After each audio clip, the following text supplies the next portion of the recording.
Welcome along to Baha'i On Air's Prayer Deepenings. I'm Mark. And I'm Jane. Hello, everyone. It's great to be exploring another prayer with you today. Yeah, absolutely. Today we're taking a closer look, a real deep dive into a very central prayer in the Baha'i Faith, the Tablet of Visitation of Bahá'u'lláh. Mm-hmm. Hugely significant. It really is. We have the text here, and, it's worth mentioning right at the start, this tablet is recited at the holy shrines, both Baha'u'llah's and the Bab's. That's right. And it's also a key part of how Baha'is commemorate their anniversaries, their holy days. It connects people worldwide to them. So let's say our mission today is to try and unpack some of that.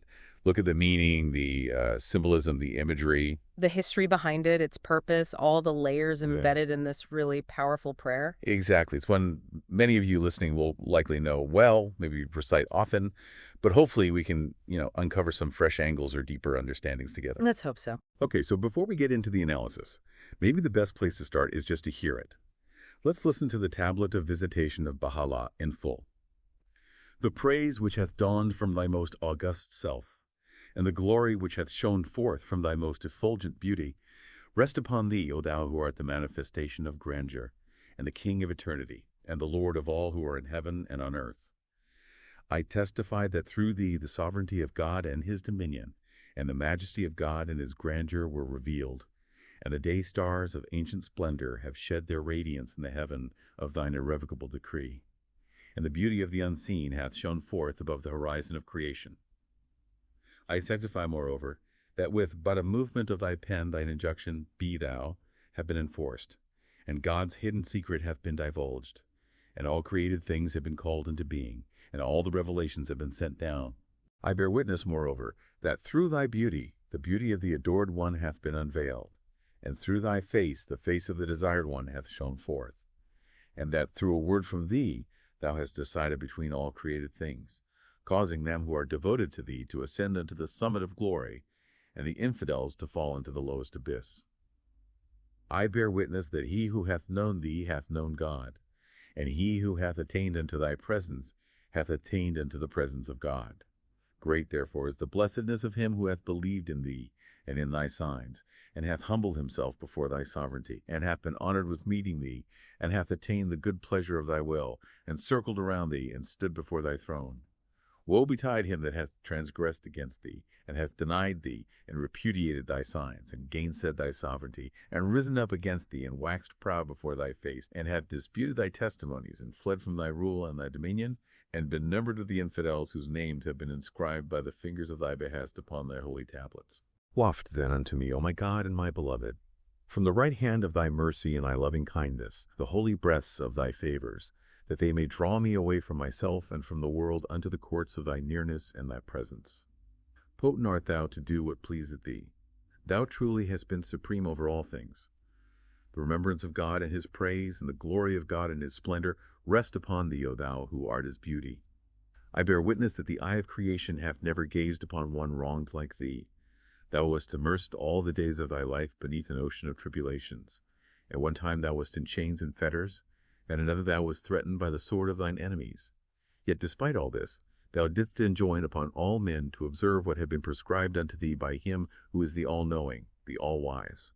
May my spirit be a sacrifice to the wrongs thou didst suffer, and my soul be a ransom for the adversities thou didst sustain. I beseech God, by thee and by them whose faces have been illumined with the splendors of the light of thy countenance, and who, for love of thee, have observed all whereunto they were bidden, to remove the veils that have come in between thee and thy creatures, and to supply me with the good of this world and the world to come.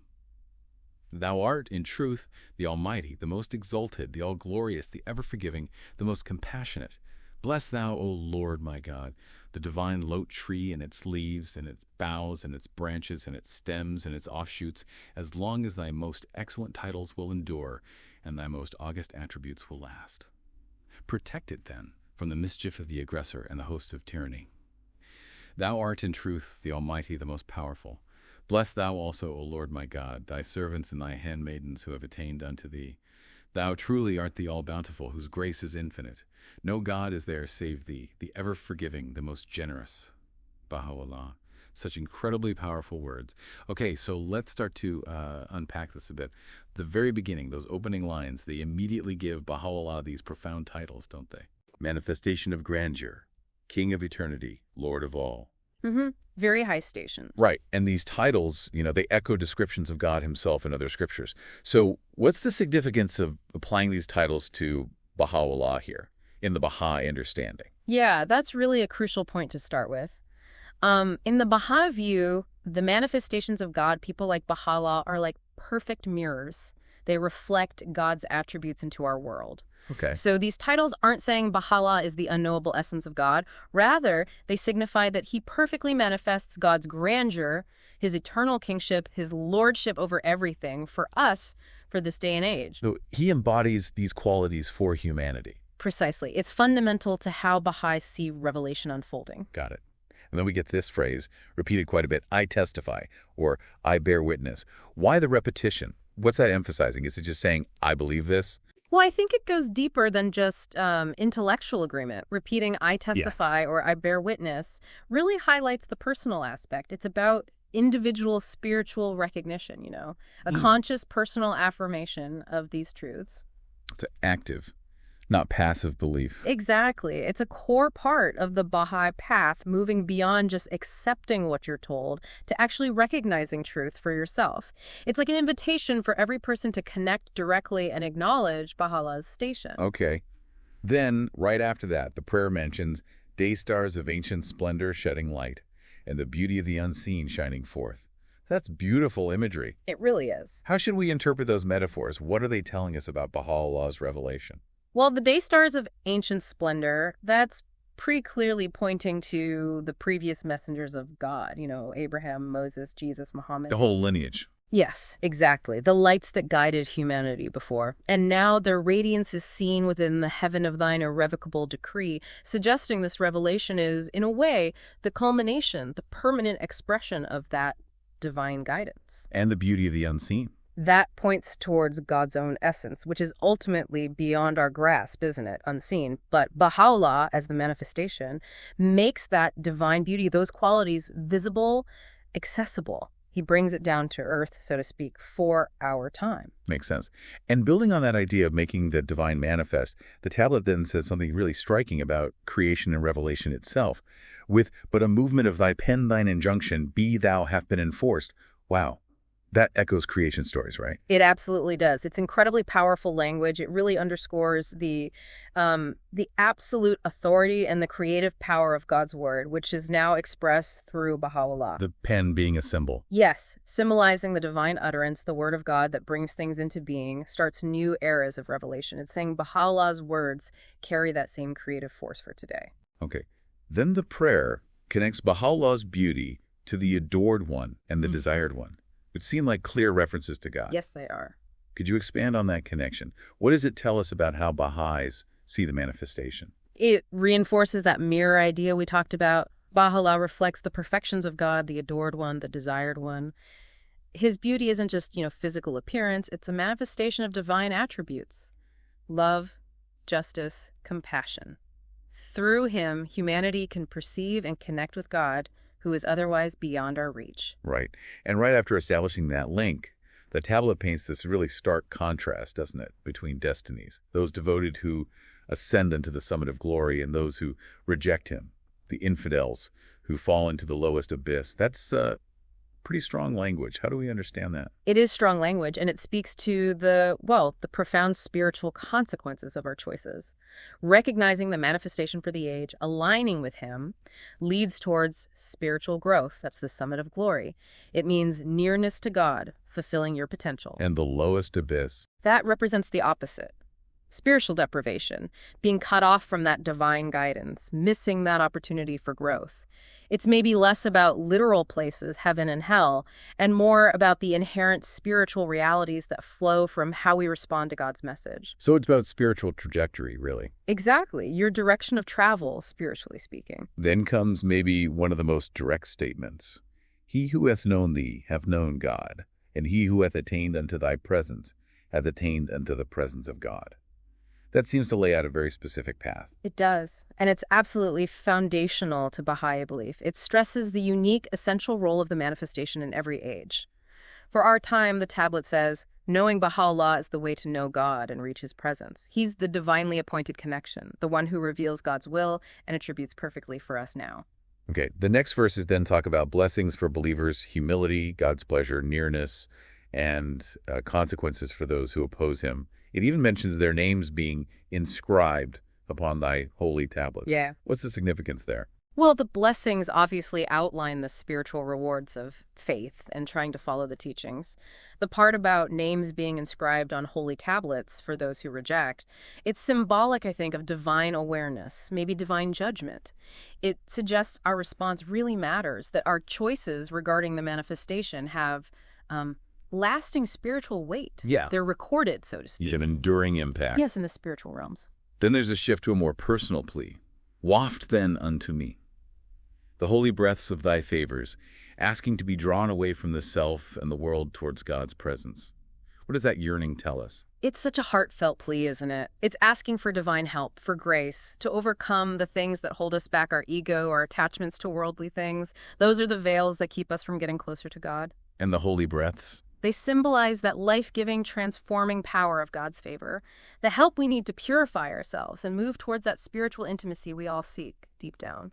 Okay, now the tone shifts, again, quite dramatically, to focus on Baha'u'llah's suffering. Mm-hmm. It says, the eye of creation hath never gazed upon one wronged like thee. That's an incredibly strong statement considering history. It is, and given what we know about his life, the chains, the dungeons, the exiles, the constant plots against him. Yeah. This statement really underscores the sheer intensity and scale of the tribulations he faced. It highlights the magnitude of his sacrifice to bring this new message to humanity, the love and determination it must have taken. And yet, as the prayer points out, despite all of the chains, the swords, he kept telling people to observe what had been prescribed. Mm-hmm. There's this unwavering focus. Absolutely. That's remarkable, isn't it? Even amidst horrific persecution, his mission was paramount, deliver God's laws and teachings for this age. His personal suffering didn't derail that divine mandate. It shows how vital he considered this guidance for humanity's future. Then the person praying offers their own spirit and soul as a sacrifice and a ransom for his sufferings. Yeah. What's the meaning behind that kind of offering? It expresses a really profound depth of love, of devotion. It's an acknowledgement of the immensity of what Baha'u'lláh endured. It's like saying, I recognize what you went through, and I want to align my whole being with your purpose, dedicate everything to it. It's an ultimate statement of faith and surrender. Then we get this intercessory part, where the prayer asks God, invoking Baha'u'lláh and the faithful, to remove the veils and grant the good of this world and the world to come. What does this show about Baha'i ideas of prayer? It highlights a couple of things. One, the power of intercession through the manifestation. Two, the interconnectedness of the believers asking on behalf of others too. And removing the veils. That's about overcoming those spiritual barriers. Again, ignorance, prejudice, ego, anything that stops us from seeing divine truth and connecting with God.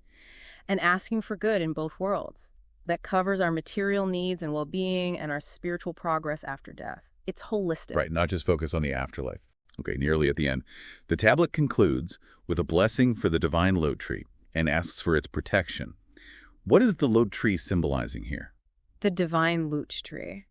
Yeah, that's a really rich symbol in the Baha'i writings. Often it represents the cause of God itself, the Bahá'í Faith. Yeah. So this prayer is asking God to protect the faith, its community, its institutions from attacks, from tyranny, basically, to allow it to grow and flourish safely. And then it blesses the believers directly, the servants and thy handmaidens who have attained unto thee. It's a prayer for the well-being and spiritual growth of everyone who follows Baha'u'lláh. And it finishes with this powerful reminder of God's oneness and attributes. Yes, a final affirmation. No God is there save thee, the ever-forgiving, the most generous. It brings it all back to the ultimate source, God's unity, his bounty, his mercy. So if we try to kind of pull it all together, what would you say are the main overarching themes running through this whole tablet? Okay, well, number one, definitely the supreme station of Baha'u'lláh. That's unmistakable. Then, the nature of how God reveals himself, how revelation works. Also, the absolute importance of us as individuals recognizing and having faith in the manifestation for our time. Okay.